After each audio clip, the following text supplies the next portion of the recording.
安老按揭計劃真相大揭秘，避開坑錢陷阱，穩賺退休金攻略。我身邊有唔少朋友準備退休，想要安穩咁過日子，於是聽過香港年金計劃同安老按揭計劃。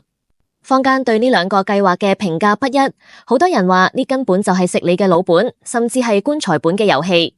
於是我決定理性分析一下呢兩個計劃嘅優缺點，睇下究竟值唔值得入手。呢一集我專注於安老按揭計劃，之前我已經分析過香港年金計劃嘅利弊。呢一次則想同大家傾下安老按揭計劃係啲乜嘢，以及裏邊有啲乜嘢潛在嘅收費需要留意。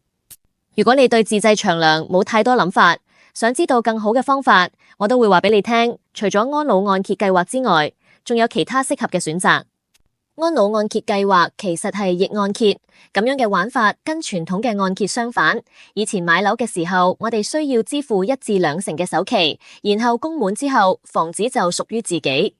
但而家嘅逆按揭係，我已經供滿咗一棟50年樓齡以下嘅樓，然後把佢交俾銀行，請佢哋借一啲錢俾我做年金。喺政府同 HKMC 嘅推動之下，呢個借貸嘅本質突然變得無憂，實際上佢嘅概念並冇改變。我把資產交俾銀行，佢哋就會從中抽取價值，然後每個月派翻我一部分。就好似我之前講嘅，左手俾佢100萬，右手每個月攞翻5000幾蚊，結果到80幾歲嘅時候先至啱啱回本。呢個計劃我唔想多講。如果你想了解香港年金計劃嘅不值，可以去睇下我之前嘅影片。安老按揭計劃似乎比較划算，因為有朋友話俾我聽，佢用過安老按揭計算機，發現呢個計劃能夠鎖住一棟價值500萬嘅樓，每個月派翻1萬蚊。銀行確認咗每個月可以俾幾多年金之後，呢個數字就固定咗，無論樓市升咗都唔會改變。呢個穩定性睇似唔錯，但係亦隱藏住風險。假設未來20年有3%嘅通脹，今日一碗快餐40蚊，20年後可能漲到70幾蚊。如果你嘅年金仲係固定嘅1萬蚊，到咗75歲嘅時候，你會發現呢1萬蚊根本唔夠用。如果唔想落入呢一種情況，定係要考慮其他穩健嘅投資方法，而唔係依賴安老按揭計劃。呢個計劃裏邊嘅重收費亦都不容忽視，基本嘅按揭保費同貸款利息加起嚟，實際上會收取唔少費用。有個朋友曾幫老人家計算，發現一棟300萬嘅物業，若果能夠產生幾千蚊嘅月入，最後嘅手續費卻高達70幾萬，呢一筆費用邊個嚟結賬？就係你走咗之後，呢棟樓幫你結賬。大部分人可能冇仔女，或者唔想喺呢期間辛苦投資。如果你有穩健嘅投資渠道，根本唔需要選擇呢個計劃。一棟樓交俾銀行保管，好似係俾自己一個保險，避免唔想嘅人嚟喐你嘅資產。對我嚟講，呢個計劃嘅保險角色更為重要，而唔係單純嘅長糧方式。銀行會喺你交俾佢哋嘅500萬樓價中，逐步派翻俾你。但呢500萬嘅樓喺未來20年一定會升值，你完全可以選擇出租呢一棟樓，然後自己住喺另一個地方。